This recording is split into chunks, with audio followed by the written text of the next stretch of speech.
My name is Daniel Posney, and the best word that kind of describes me is Anam Cara.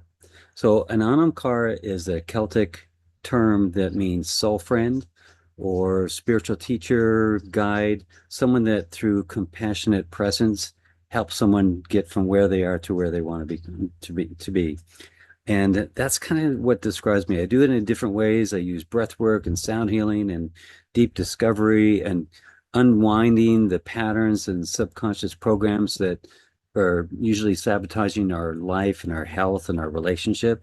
And that's basically what I do. But where I came from was deep insecurity and manipulation and just not really a trustworthy person. And that's just like all of us, we're all always doing the best that we know how to do. And I just had no insight, I had no awareness. I was just like a lot of us, just living kind of asleep, just unaware of things, unaware of what was going on around me and inside of me. And the way that I kind of navigated that and distracted myself was just kept myself busy. And I was working on my second black belt. I would do half Ironman triathlons. I would surf and play two-man beach volleyball and enjoy alcohol. And that was my life. And even when I was married to a wealthy woman, we had five homes in Santa Barbara that we were flipping. We had fancy cars and motorcycles and trips to Hawaii and Tahiti. And on the outside, it all looked like the enviable life, but it was all a facade. And I came to the conclusion I had to make a decision. Do I keep up this facade and just shut up and just go with it? Or do you have to do something about it? And I ended up doing something about it. And it just led me down this path of what they call self-inquiry or self-discovery. And I didn't know anything about it, but I had this amazing girlfriend that was teaching me this stuff. And one of the things that she told me when we first got into an argument, she said, well, what I found out is that when you're pissed at me, it's your shit to look at. And that really unsettled me, but it also intrigued me. So I started looking into that. And then little by little, I started to look at myself and I was kind of looking at, wow, I've got this pattern. I've got this belief inside of me. Where does this victim consciousness come from? On the outside, I'm this confident, do anything, create anything, figure anything out guy.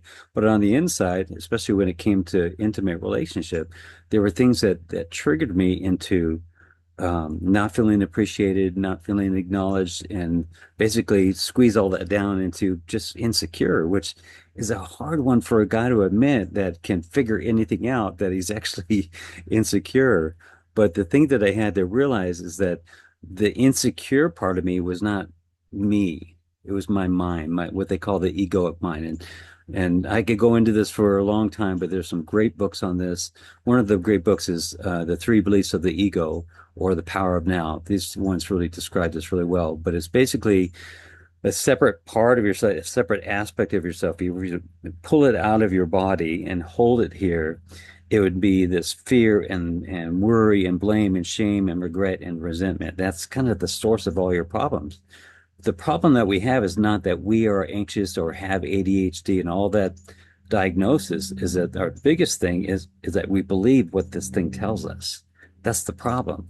So once I started to go into that and started to uncover this, it's been 25 years now. So I've been doing this work for, as a practice for 15 years. And I really have a great skill that I've developed to kind of see and feel the energy and then the patterns and the beliefs because I know it inside myself. So it's really just easy to see. And I don't judge the other person. I don't see it in the other person except as this other aspect. So when you see this stuff, it just opens everything up and your whole life starts to change and you start getting more empowered and more in control of your own life. And that's what happened to me. And I always wanted to be, to love and be loved and be sensitive. But there was an aspect of myself that was sabotaging me. So I had to find out what that was. So that's what I help other people do is to find out what those things that sabotage us inside our subconscious. Now, what they say is that 5% of what runs your life is what's in your conscious. I want a beautiful life. I want unconditional love. I deserve this. But 95% of runs your life is what's in your subconscious.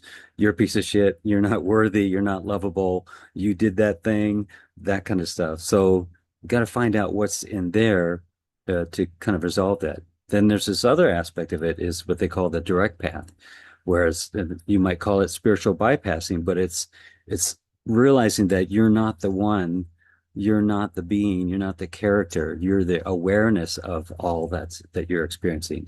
We get lost in the what they call the content of the experience. And some would say that when you bypass that, you get to find out who you really are. Then once you find out who you really are, then you can go back into the content in a different way. And one of the things that you can start to do right away, if you haven't done so already, is start to question your own thoughts. So questioning your own thoughts, I know that's different because we usually think, well, my thoughts are me. It's who I am. It's how I believe and how I perceive things. But even though that may be true for you, start to question them because it's really my mind that gets me into the most trouble. And I've been helping people to do this for over 15 years. And I'm in Sedona. I live in Cornville and I work in Sedona. And I've worked for five different retreat companies. And, I just find myself so immersed in this work and I just love it. I just love the process of awakening and empowering and finding yourself again and being able to live the life that you thought was possible of living and loving in such a deep way.